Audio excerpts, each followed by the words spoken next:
Violence against women and children in this first line is the most common human right violence in the world. Violence against women and children have many impacts on the health and well-being of victims and survivors. This is Jessy's story, but every story is different. Violence against women and children is never okay. Help is available. This is Jessy. Meet Mel and Glenn, Jessy's parents. Evidence has shown us that people are at higher risk of experiencing violence during pregnancy and new birth. Glenn has been using violence against Mel. The use of violence against a pregnant person can have several impacts on a developing baby. Some of these impacts can have low birth weight, preterm birth, and perinatal deaths. The stress that a pregnant person can feel when violence is being used against them can also impact the baby's brain development. Mel is facing extreme stress. The violence impacts her and the baby, resulting in her being isolated. She might use different coping strategies, some which can be harmful, such as alcohol and other drugs, to self-medicate. When a pregnant person drinks alcohol, it can have negative effects on their baby. Some of these effects are preterm birth, fetal alcohol spectrum disorder. Substance misuse can also impact a mother's ability to breastfeed. Glenn is creating an unsafe environment for Jessy at home, and Mel is working hard to keep them both safe. This takes up most of her time and energy. Jessy might not get a lot of quality time with their mum, but their relationship with Glenn will also be impacted. Even though Jessy can't speak yet, they can sense that their mother is scared and that Glenn is angry. Jessy might hear or see things that scares them, or they might be injured. Jessy might be taken away from Mel and Glenn. This could mean that Jessy and Mel do not develop a strong attachment. Mel and Jessy will miss each other, and there is no guarantee that Jessy will be going to a safer environment.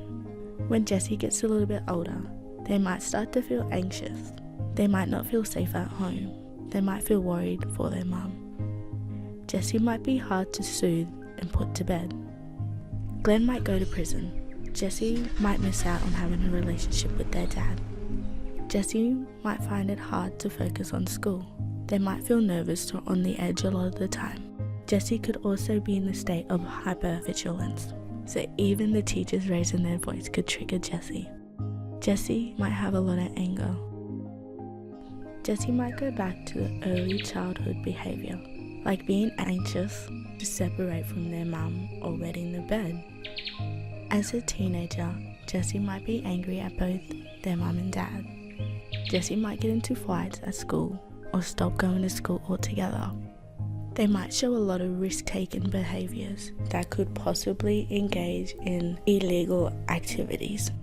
Jessy doesn't feel safe at home, but they also don't feel safe in town.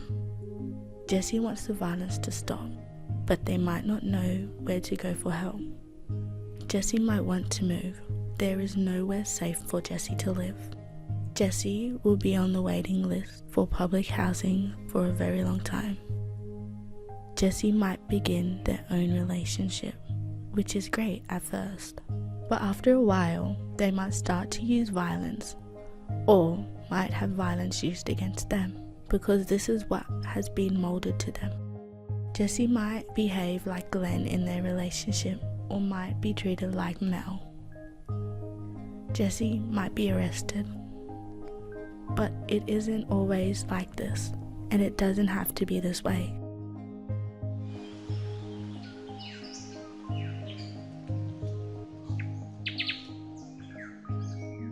At Mel's checkup, the doctor can be kind. She can make Mel feel comfortable and ask if she feels safe at home.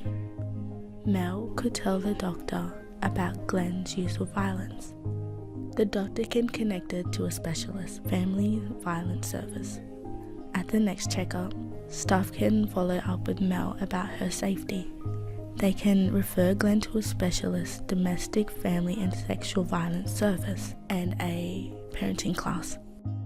When Jessy is born, Jessy's community can support Mel and Glenn. Other adults can encourage Glenn to take accountability for his violence and change his behaviour. Mel can get the support she needs.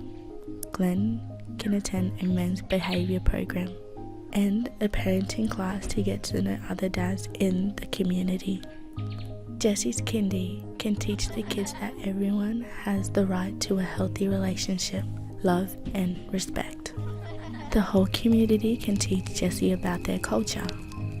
Mel can take Jessy to playgroup. Their attachment can be healed when they can spend time together and have fun. Jessy's teachers can be patient and caring with Jessy.